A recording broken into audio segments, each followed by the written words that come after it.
This question I get asked multiple times per week, so I might as well answer it in this episode.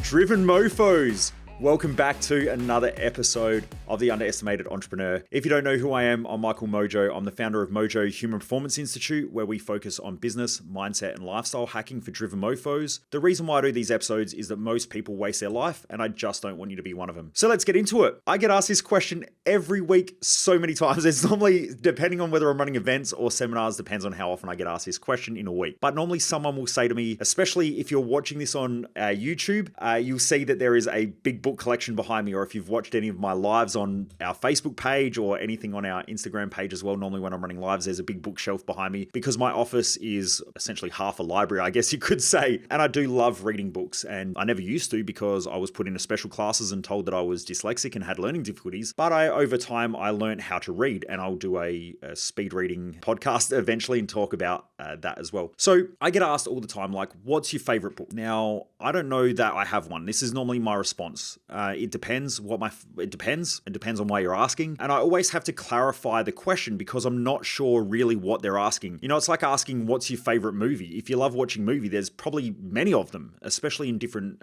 genres and things like that. So I guess if someone asked me my favorite song as well, I'd probably be like, I don't know, I listen to so much stuff. It depends. So I'm going to run through some of the books that I have enjoyed reading, and some of the ones, I won't run through any of the ones that I didn't because it'll just waste your time. And it's probably not worth giving any publicity to, but I'll read through some of the big ones that have been game changers for me throughout my journey from a young person who was first getting into personal development, and then right through my journey to now, and a lot of the stuff that I read at this very moment and what I'm reading at the moment. I've got 4 or 5 books on the go at the moment, and then I might read a couple more this weekend, so we'll see how we go. So back originally when I first started, and by the way, I think this is important for different people's journey and their different levels that you'll go through, because you'll see my journey and the things that I go through as well. So when I first started my personal development journey, I was a diesel mechanic that had just entered into the personal training space. So one of the first books that I read was like a nutrition book. I think it might have been on the Atkins diet or something like that. And for me, it was pretty groundbreaking. Like, I was pretty excited about reading that book, only because I'd never really read a book. Even at school, I used to read the first couple of chapters and the last couple of chapters, and I'd sort of make everything else up and I'd put in my book report. Probably the reason why I wasn't that good at school and why I didn't get good results in my report card. I mean, it was probably pretty obvious if I was doing that. But I just noticed that when I started in my personal training journey back almost 20 years ago now, I'd get given the manual and I would just start reading it.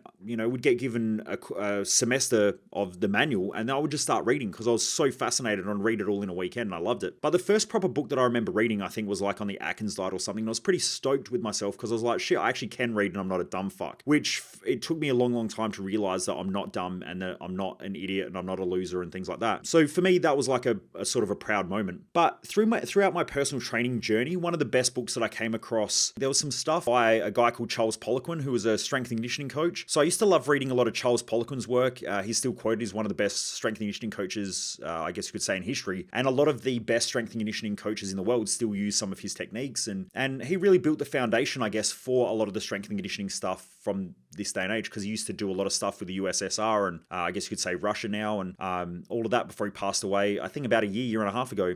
So I read a couple of his books. And then there was also Paul Chek, who wrote an amazing book called How to Eat, Move and Be Healthy. Now, I don't necessarily agree with all of the stuff that Paul Chek says, and so I don't want anyone to go, you know what, Michael's a weirdo because when I read that book, it's a bit out there. I do agree with that, but I also agree there are some good fundamental principles if you are someone who wants to improve your health, and it's in such a, I won't say a basic way, because intelligent people make complex things simple, and he made a lot of really complex things simple in that book. And they also gave you things to think about, like just the water that you're drinking. You know, are there minerals in it? Do you even know if you're drinking good quality water or not? Like, water is the second. I've got to be very careful about this because I may have health professionals listening into this as well. So I want to be very accurate, but it's hard to define this. But if you look at it, a human being uses oxygen as probably the most needed nutrient on a moment by moment basis. Humans need all the nutrients. Like, you can't go without vitamin D, vitamin B, vitamin A. Like, your body needs all the vitamins in order to function correctly. And it needs cholesterol and hormones and all that sort of stuff. Now, it can run with imbalances and things like that for a while until things start to shit their pants, I guess you could say. You hold your breath for a couple of minutes, you die. So your body consumes a massive amount of oxygen every day. I can't remember how many hundreds of liters it is every day, but that's the amount of oxygen that you consume. I could probably do that research, and I maybe should have brought it up before I had this conversation. But we consume hundreds, it might even even be up into the 1,000 range of liters of oxygen every day. And so if our breathing's incorrect, then you might have a whole bunch of other dysfunctions in your body that all come from a breathing problem. And it was Paul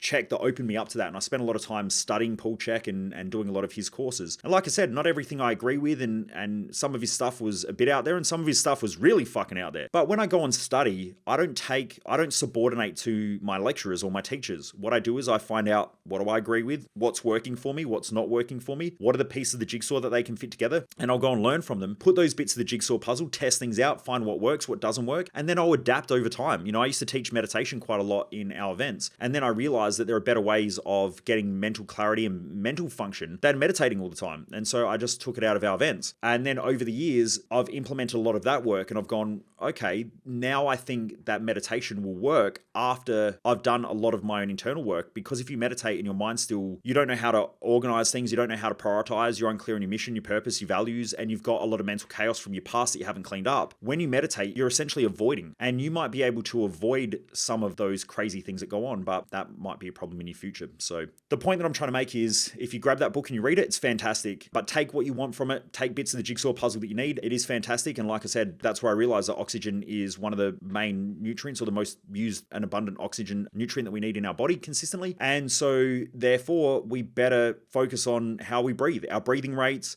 People can have sore necks, sore shoulders. I've noticed that when I was working in the personal training industry, people would have digestive issues. People might be getting heart palpitations and things like that, all from their breathing pattern problems that they haven't even realized and that no one else has picked up on. You might have constipation, you might have diarrhea, and it might all be a breathing pattern problem. You might have flat feet. Flat feet can also be a breathing pattern problem that most people never pick up. And so he opened my eyes to a whole bunch of things that I've never even thought about that make absolute complete sense. But also in the grand scheme of things as well, if you talk to most health professionals, they'll think that you're fucking nuts. But if you explain it to them, they go, I never thought about that. So that book there was a real eye-opener for me, and did help me a lot. So that was one of the first books that really impacted me. Then from there, I started doing a lot of stuff with Tony Robbins and his stuff. I was in my early 20s, I think, when I started listening to Unleash the Power Within, and then I started going to some of his events in my sort of like 24, 25. Really enjoyed it, and I had one of his top coaches in Australia as one of my mentors I became good friends with, and so he mentored me and so on. And so, some of his old books were fantastic because they opened my eyes up to neuro-linguistic programming and NLP, and made me think a little bit outside the box again. So that was fantastic. And then I incorporated the human behavior and psychology with an NLP and all that stuff with the health stuff that I'd learned through the Chek Institute and doing a lot of my stuff in personal training and working in a medical center for, I think it was about 3 years, where I was doing a lot of physical rehab and so on. So that book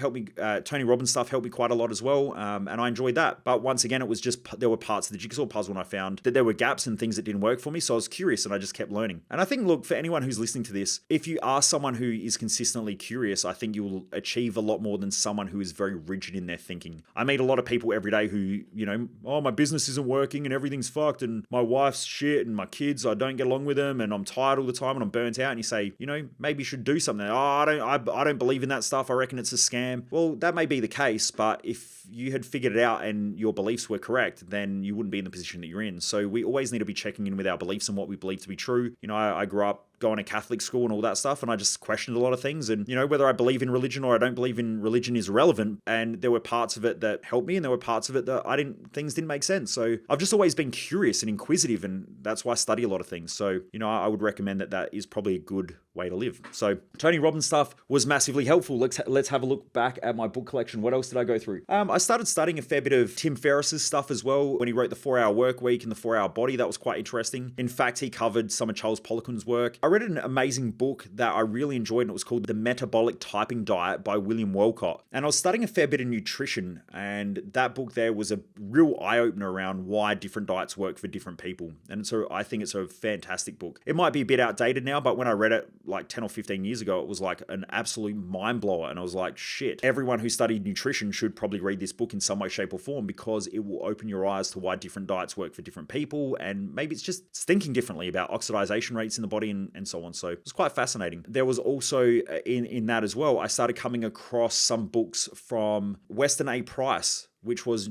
I think it's called Nutrition and Physical Degeneration. And he traveled around the world looking at native cultures and why a lot of old skulls never had, it didn't have decayed teeth. And so he was a dentist and went around the world and looked at why modern societies were having tooth decay, whereas when you have a look at ancient skulls, they had all their teeth. And so he was wondering, unless they got broken or snapped off or pulled out or something, but most skulls had their teeth. And so he looked around at what was changing within their diet, and it was really a really fascinating look.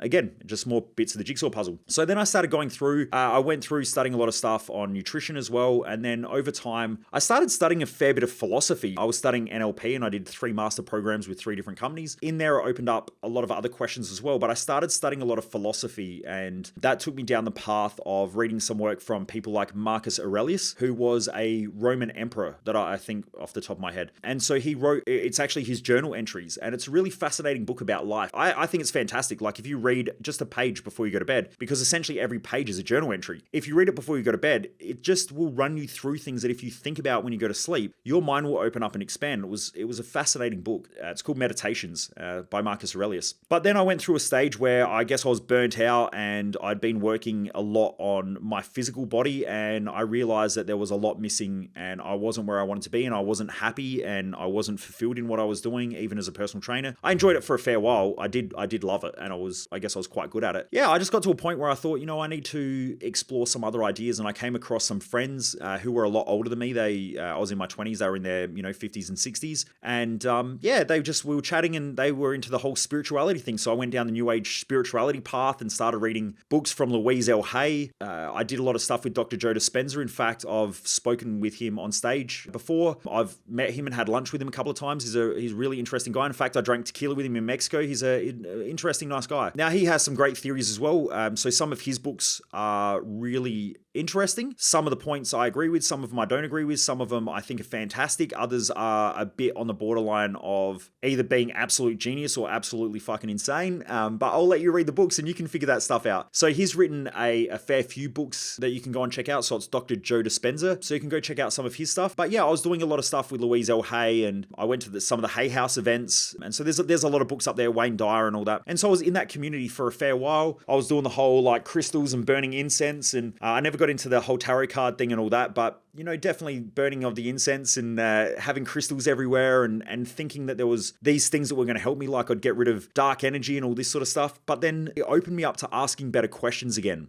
And I thought, what is this dark energy thing that they talk about? What is this bad stuff that they're talking about all the time? And, there's a lot of stuff out there around positive thinking, and I'd done, a lot of the Tony Robbins stuff and the NLP, and I was all in this positive thinking stuff. And then after a while, I was like, well, hang on, they're all talking about this bad energy, so I'm going to start to study it. And so that's where I started studying a little bit more into physics and quantum physics and a little bit more into chemistry. I actually hired a chemistry tutor to teach me because I was never really that good at chemistry at school. So I hired a chemistry tutor and started going back and learning chemistry, which was pretty cool. And doing some stuff on physics and quantum theory and quantum physics and quantum mechanics and getting into all that stuff. So then what I started realizing was a lot of the stuff that I was being taught didn't make sense. And so, it really came back to just being a lot more self-aware. So I started reading, I moved from my spirituality journey and I started moving back across into a bit more scientific stuff. And that's where I met Dr. John DeMartini, who is still a close friend and colleague of mine. And he's an amazing guy and very, very, very intelligent, especially if you spend enough time going through his events, if you want to dive down the rabbit hole. Yeah, I started studying some of his stuff and that opened up my mind again. So I read a heap of his books and I traveled all around the world studying his courses and doing a lot of stuff with him as well. And as I mentioned, like we're still good friends. He actually has I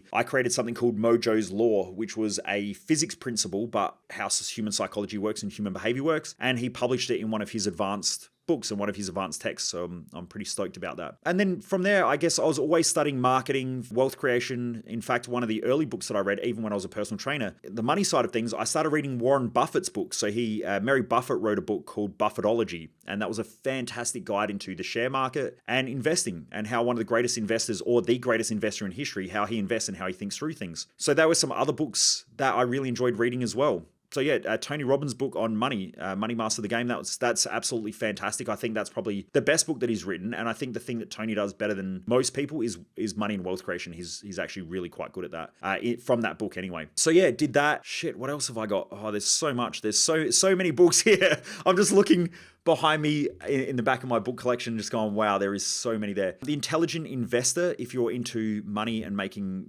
more money and wealth creation, The Intelligent Investor by Benjamin Graham was a fantastic book as well. He's one of the forefathers of wealth creation and money markets and all those sort of things. You really can't go wrong with reading anything from Warren Buffett. Charlie Munger as well, who's Warren Buffett's business partner. You can't go wrong reading anything from him if you want to create wealth as well. The Rich Dad Poor Dad books from Robert Kiyosaki, I read a lot of.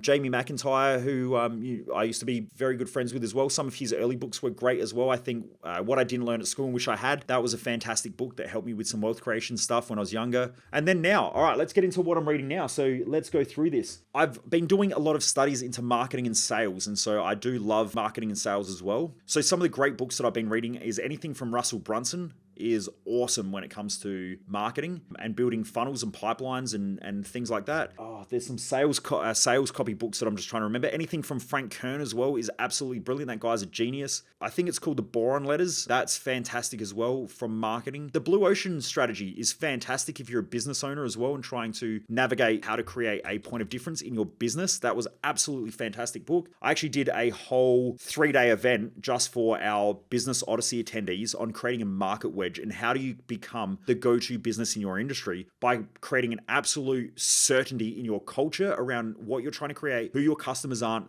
who they are, who they aren't. Because in order to have an attraction, you need to have a repulsion as well. So you need to repulse the wrong customers and attract the right customers. And you need to get really, really clear with that stuff. But a lot of that came from the ideas that I had from studying the Blue Ocean Strategy. So that was fantastic. Alex Hormozi's book, $100 Million Offers, is fantastic. I read that at the start of this year, and that was absolutely brilliant as well. He's a great, someone who's great as well to learn off of. I was reading The Happiest Man. Is it The Happiest Man Alive or The Happiest Man in the World or whatever? I was reading that before I go to bed at night time. I try and read philosophy before I go to bed or something like that if I've got some time. If not, I'd rather just watch episodes of something that I can wig out on, like Geordie Shore or something crazy. Don't hold that shit against me, but normally before I go to bed, I like to watch just, a little bit of TV just to chill out and relax. But yeah, if you want to dive really, really deep into things, there's a book series, which if you're watching this on YouTube, you'll see the book collection behind me. And it's called The Great Books. And it's from the greatest thinkers throughout history. So you've got people like Einstein. I think there's Edison in there as well. Immanuel Kant,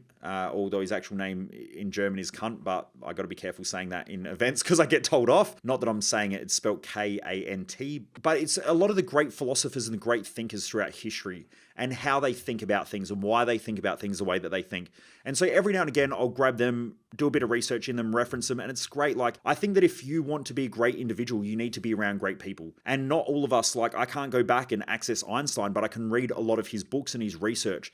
I can read Stephen Hawking's stuff, and I can read, how he thinks about the cosmos and the universe and all of those sort of things and his different philosophies and theories, and start to absorb some of that. I always remember the philosophy that you can't stick your hand in honey without the honey sticking to your hand. So the more that I read, the more that I research, the more that I'm around people that are intelligent who help me to think, I can't not learn things by being around that. And so that's why even these days, when I read a book, I don't think about needing to know everything out of the book. All I know is that just by reading it itself, some of the shit's going to stick. Sometimes I read books 4 or 5 times. When I go through like serious strategy in marketing or serious strategy in sales, I might read the same book 5 or 6 times because every time it adds on to what I've already read and it makes more sense and it clarifies itself and so on. So that's how I like to read. But anyway, I hope that helps out there, Driven Mofos. There's a lot of books. I could put a list together of like 100 or 200 or 300 books that, are amazing books, but it just depends where you're at in your journey. And I always think before I read a book is what problem am I actually trying to solve? So if I need to improve my health, then I'll read books around health. If I'm trying to improve marketing, then I'll read marketing. If I need to improve management, I'll study management and leadership books. In fact, there's another book there. If you want to do more leadership, there's Tribal Leadership. I did a whole session on that in our Odyssey event, in our Business Odyssey event, because I actually got to speak with Dave Logan at an event, and he's the guy who wrote the book. He helped out with the building and the infrastructure and the culture of Zappos, which sold to Amazon, I think, for $8 billion.